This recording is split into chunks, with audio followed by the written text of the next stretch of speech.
On our last episode, we talked about the cruising waters around Vancouver Island and the various regions.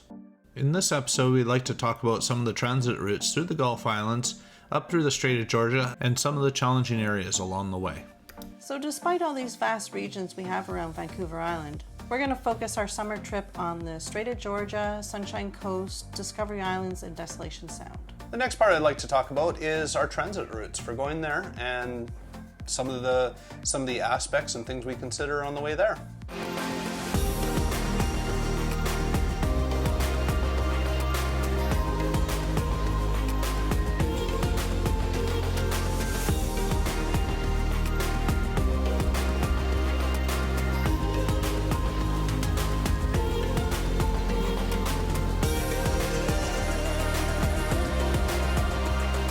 As far as travel routes go, or we sometimes break it up into thirds. So the first leg of our trip is from when we leave our home port and covering the Gulf Islands out to the Strait of Georgia. So depending what the conditions are on the Strait of Georgia will depend on which route within the Gulf Islands we go. Usually if it's rough out in the Strait, we're going to stay in the Gulf Islands as long as we can, because no matter how bad it gets in the Gulf Islands, it's always worse out in the Strait. So the first route we'll talk about is staying on the inside as much as possible. So that usually includes staying on the inside of Salt Spring Island, right alongside Vancouver Island, going all the way up to Nanaimo via Dodds Narrows, and then staying right along the coastline all the way up to pretty well Ballenas Island. So at that point, there is one last stop you can make quite easily, and that's Schooner Cove, which we have anchored in. In fact, 2 years ago on our 2020 trip, that was exactly the way it was. The wind was blowing pretty strong out in the Strait,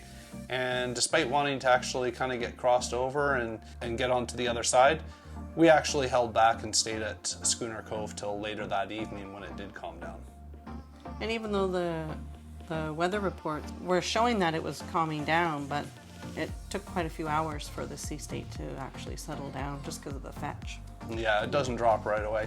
And one thing worth mentioning too, we all take advantages of all these great weather models that they come up with, and especially looking at Windy and that sort of thing. And while Windy is actually quite good at predicting and I do value its usage a lot, we find there's always a certain point that we go from predictions to real-time telemetry. The case in point is, within a day or two or days ahead, Windy and all these weather models are great. But the day before, even 2 days before, or certainly day of, or when we're actually traveling, we're actually looking for scrape data right off the weather buoys and trying to get sea states and actual wind speeds off that.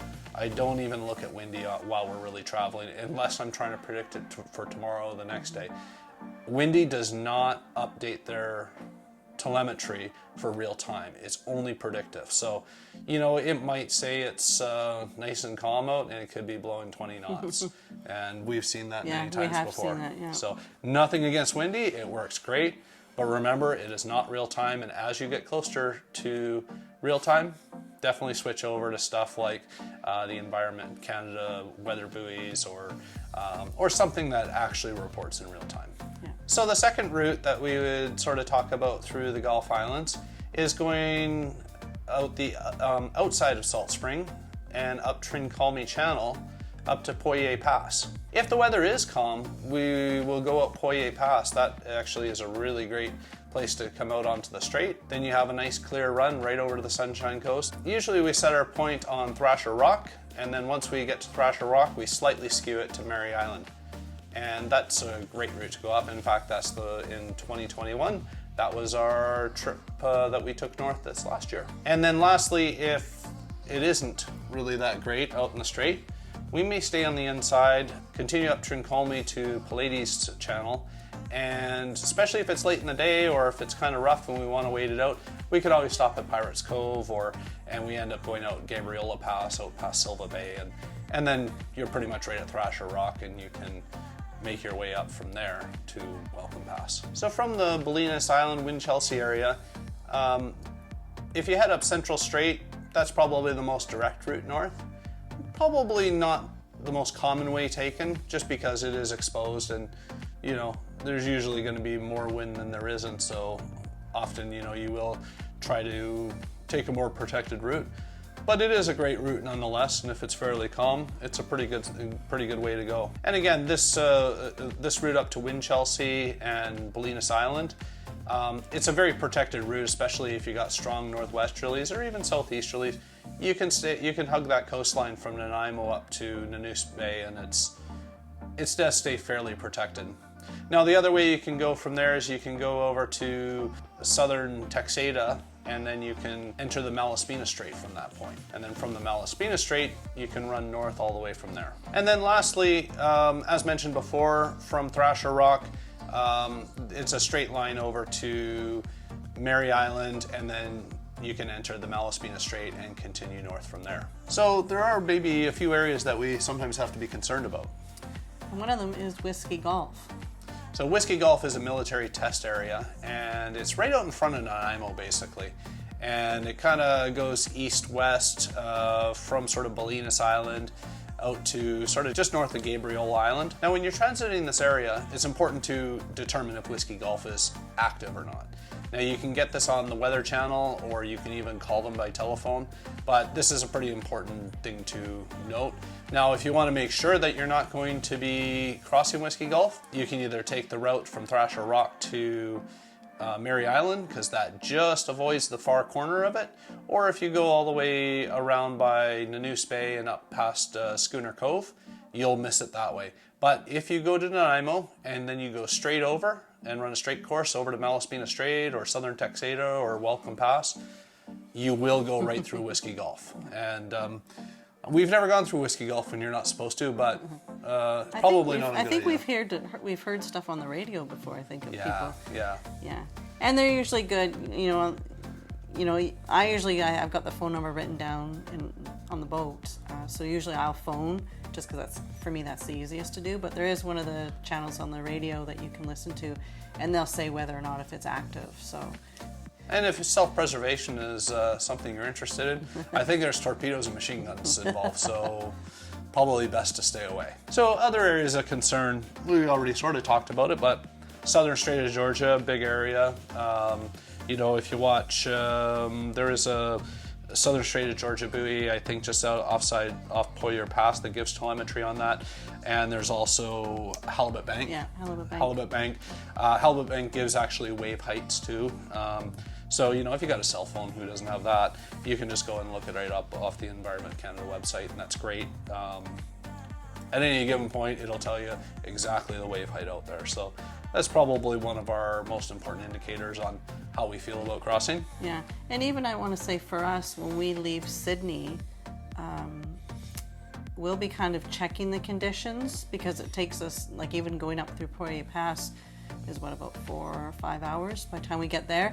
So we've got, and usually a bunch of these weather reports, it's every hour you get updates. So we'll keep checking, and of course if we see that it's building or if it's not building, again we can kind of change course which way we're going based on those reports that we're reading. So yeah, it always works pretty good. Yeah, I mean, when you have it, I think from Sydney to Porlier, it is about 3 hours to get there, but by the time you're through, it's probably pushing about 4. So that does give you some time to think about what you're where you're going and what you feel like dealing with on your transit. So next area that we probably want to consider is just north of just off the coast of Qualicum, so kind of between Central Strait to south of Stevens Pass, in between we'll say just in between Hornby and Ballenas Island. There's an area just off Qualicum there which is famous for something called the Qualicum Winds. Now, I've never been in the Qualicum Winds. I have seen some pictures, but it's caused by a weather condition where you have wind that comes funneling up the Alberni Inlet on the west side of the island, and it becomes so strong that it actually goes right over the low pass and then comes shooting down the inside hillside and then just juts out right into the Strait of Georgia. Now, like I said, I've never actually been in that condition, but every time I've actually talked to somebody who does know about it, they say it's one of those things to stay away from. So on the weather reports, on weather radio or the lighthouse reports, they will sometimes talk about Qualicum winds, and I've heard them talk about it lots of times, but like I said, I've never been in it. They are avoidable if you are in the Central Strait. You can stay close to Sisters Island over by Lasqueti, and that does clear it. It does dissipate as it heads out into the strait. But if you're hugging the coast of Vancouver Island, right around Qualicum, it apparently can be quite a thing. So something to think about. Other areas of concern is Malaspina Strait. Yes. We have lots of stories for Malaspina. Malaspina Strait looks like a fairly nice little piece of water, and good portion of the time it is. But there's a few considerations there. One of the biggest considerations, and it's kind of hard to predict sometimes. You wouldn't think it would be in this day and age, but there are no weather buoys, so you aren't able to actually look up the sea state or anything like that. But one thing that does happen is because of the huge amount of water on an ebb tide that comes out of Jervis Inlet, it dumps into the middle of the Malaspina Strait. So depending on how that water flows, it can create a real disturbance, especially under some wind condition or some leftover wave conditions and that sort of thing from, maybe a wind that was blowing hours previous. In any case, I want to say the roughest weather we've ever encountered has actually been in the Malaspina Strait. Yeah, and not just once. There's been a few times we've been in some rough stuff there. Yeah, we've seen some really steep seas in there, and it's one of those places that, you should really think about. There's a few theories on it. There's a theory that if you maybe stay closer to the Texada side, that influence of tidal water from Jervis Inlet might not have as much of a deal. Like I said, it's a bit of a theory. It's kind of hard to say for sure. The one thing that makes you not want to do that is there's no cover over on the Texada side. It's just kind of a sheer rock wall. So if it does get really rough over there, you really don't have any cover over there. And everyone wants to usually stay on the other side because you have Pendor Harbor and there's lots of little bays that you can duck into if you have to. But that area where Jervis Inlet comes in, right around Cape Cockburn on Nelson Island, I've seen some very rough weather on that area. So something to keep in mind if you are transiting. If it's looking like it's getting rough and you really aren't in the mood for it or don't have a boat that likes rough weather, sometimes it's good to think about a place to wait it out for a while. It's usually not worth it. So, and the last area is the northern Strait of Georgia. It's a big open piece of water, so if the wind does whip up, there is enough distance that the fetch can actually build some seas there. So probably the real notable area, though, that could be somewhat dangerous is the south end of Quadra Island, right around Cape Mudge. This area can be concerning, especially if you have a southeast wind condition on a spring flood tide, or something that has the wind opposing that tide in that area. The water between Campbell River and Quadra Island rushes in there with quite a bit of force, and if you do have wind blowing from the southeast, it can really build very heavy steep seas. So it's really something to watch. And just in general, you kind of have to watch the tides in that area because the water does move so fast. It probably moves at nearly 6 to 7 knots in between Quadra and Campbell River on a spring. So watch your wind, watch your tide current tables, and if you are traveling to Campbell River, probably something to consider. Other than that, I think the Northern Strait is fairly good most of the time. So for now, I think that wraps it up, and we'll probably talk a little bit more about our planning and routes. We really hope you've actually enjoyed some of the knowledge we were able to share with you, and maybe it might help some of your passage making, or maybe it might add to stuff that you already know. Yeah, or if you have any questions, give us a comment below. Absolutely. Yeah, we're happy to share any knowledge that we have. So. Don't miss our next video with 5 really important boating tweaks that'll really help your summer cruising. Anyway, thanks for watching, and we hope to see you out there.